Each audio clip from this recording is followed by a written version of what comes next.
meus queridos alunos. Agora as aulas serão nessa formatação até o retorno das aulas presenciais. Então, daremos início à disciplina de doenças tropicais e o tema será a febre amarela.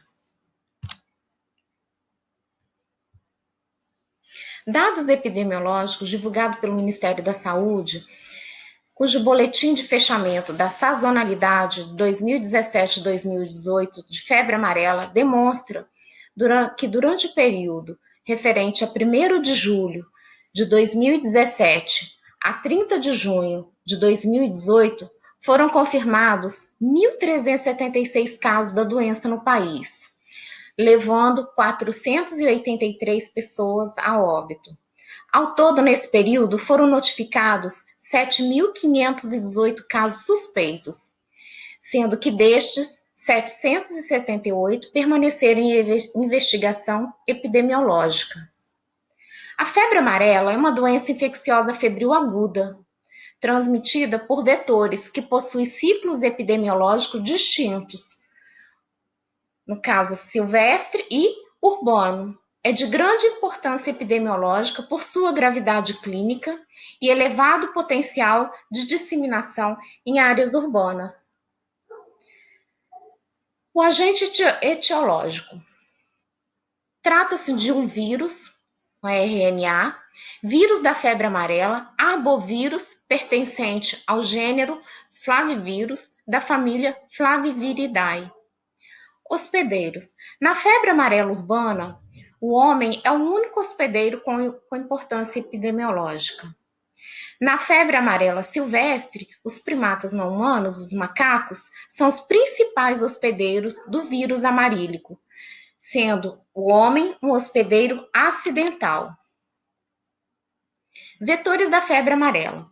O mosquito da espécie Aedes aegypti é o principal transmissor da febre amarela urbana.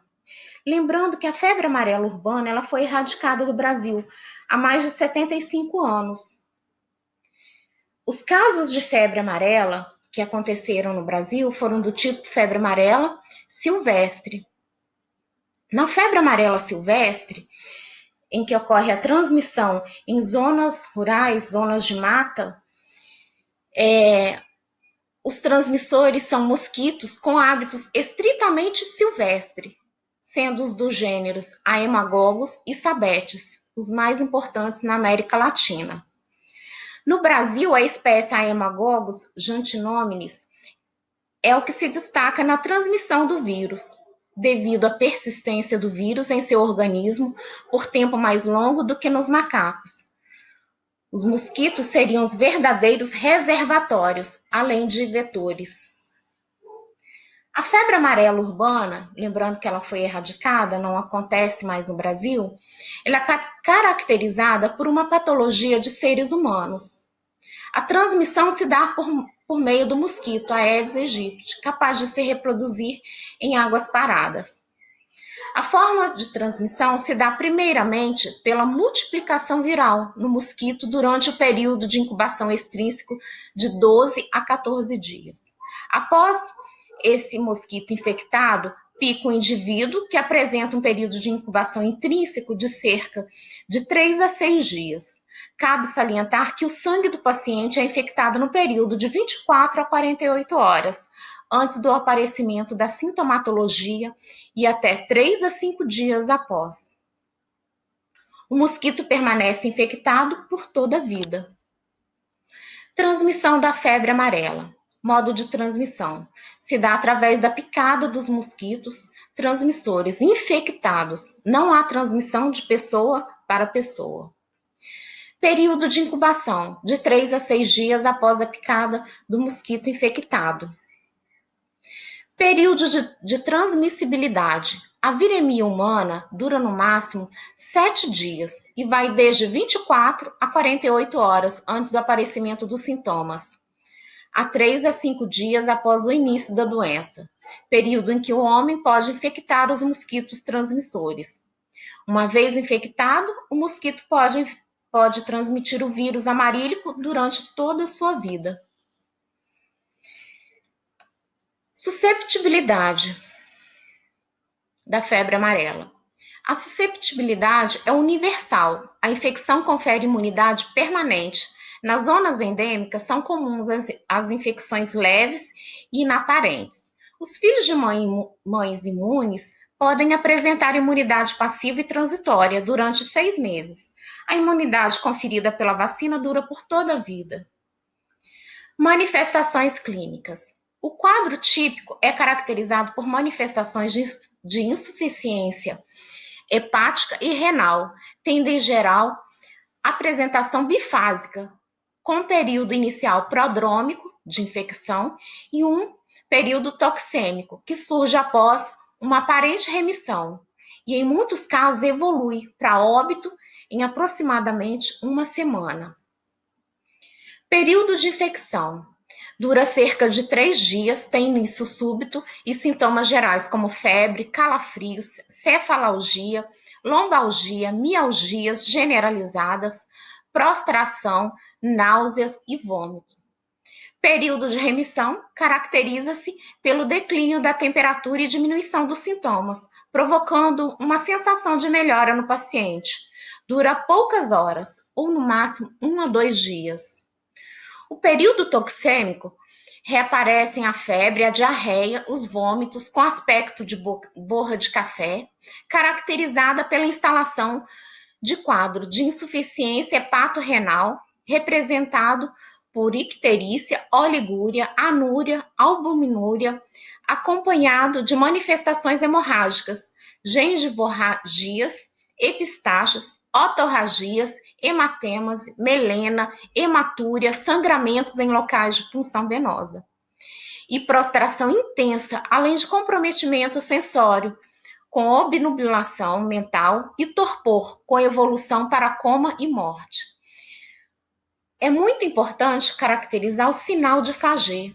O pulso torna-se mais lento, apesar da temperatura elevada, e essa dissociação pulso-temperatura. Diagnóstico diferencial. As formas leve e moderada da febre amarela podem ser confundidas com outras doenças infecciosas que atingem os sistemas respiratório, digestivo e urinário. As formas graves, com quadro clínico clássico e fulminante, devem ser diferenciadas de malária por Plasmodium falciparum, leptospirose, além de formas fulminantes de hepatites.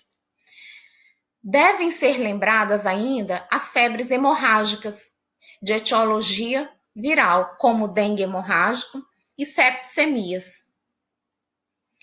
Diagnóstico laboratorial, realizado mediante isolamento do vírus amarílico em amostras de sangue ou de tecido hepático, por detecção de antígeno em tecido, por imunofluorescência e imunoperoxidase, e por sorologia. O tratamento da febre amarela. Não existe tratamento específico, é apenas sintomático, com cuidadosa assistência ao paciente que, sob hospitalização, deve permanecer em repouso, com reposição de líquidos e das perdas sanguíneas quando indicado. Nas formas graves, o paciente deve ser atendido numa unidade de terapia intensiva, o que reduz as complicações e a letalidade da doença. A vigilância epidemiológica visa reduzir a incidência da febre amarela silvestre e impedir a transmissão na forma urbana, mediante a detecção precoce de circulação viral e adoção de medidas de controle pertinentes.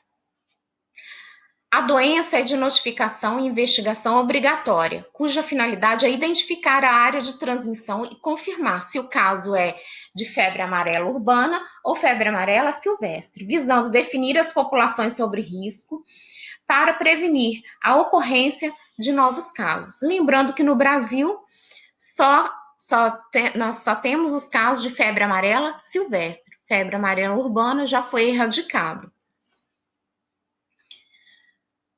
Indivíduos com quadro febril agudo até 7 dias de início súbito com icterícia residente ou procedente de área de risco para febre amarela ou de locais com ocorrência de epizootias em primatas não humanos ou isolamento de vírus em mosquito nos últimos 15 dias, sem comprovação de ser vacinado contra a febre amarela, né, deve-se solicitar a apresentação.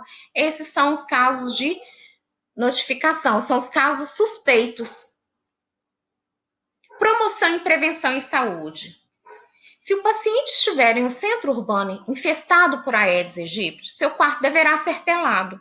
Recomenda-se ainda o uso de mosquiteiro para reduzir o risco de urbanização da doença. Não é necessário outro tipo de isolamento, uma vez que a infecção não se transmite de pessoa para pessoa, nem por meio de fluidos, secreções orgânicas ou fomites. Ações de promoção e prevenção em saúde. O bloqueio vacinal é muito importante nas áreas onde o paciente esteve no período de viremia, privilegiando as populações expostas ao risco de transmissão, não sendo necessário aguardar resultados de exames laboratoriais para a confirmação de casos suspeitos. Deve-se ainda organizar ações de esclarecimento à população, utilizando-se os meios de comunicação de massa, bem como visitas domiciliares e palestras nas comunidades. Também é importante veicular conhecimento sobre o ciclo de transmissão da doença, gravidade e esclarecimento da situação de risco. A eliminação do Aedes aegypti em cada território é uma manutenção de índice de infestações muito próximos de zero. É muito importante fazer também este tipo de prevenção. Isolamento de casos suspeitos durante o período de viremia em áreas infestadas pelo Aedes aegypti. A identificação precoce de casos para pronta intervenção de vigilância epidemiológica, vigilância laboratorial das enfermidades que fazem diagnóstico diferencial com a febre amarela, também são ações de promoção em saúde. Vigilância sanitária de portos, aeroportos e fronteiras, com exigência do certificado internacional da vacina. Também são fatores determinantes aí, quanto à forma de transmissão, a busca ativa de outros casos humanos. Deve-se considerar pessoas que apresentam sinais e sintomas, além dos óbitos sugeridos. Captura e identificação dos mosquitos em áreas urbanas e silvestres, busca ativa de morte dos macacos, lembrando que os macacos são vítimas, né? Eles são sentinelas, eles alertam que o vírus está circulante na região. Então, a busca ativa de morte dos macacos para coleta é muito importante. Fragmentos de fígado, rins, baço, gânglios linfáticos, cérebro, pulmões ou suprarrenais são importantes para verificação da forma de transmissão. Então é isso, pessoal. Eu agradeço a todos e vou passar uma atividade relacionada ao tema que estará disponível no portal e daremos continuidade às nossas aulas desta mesma forma. Em breve, eu retornarei com mais temas para a gente compreender o tempo aí que ficamos afastados em isolamento social. Então, eu agradeço a todos. Tenham todos um bom dia e se cuidem.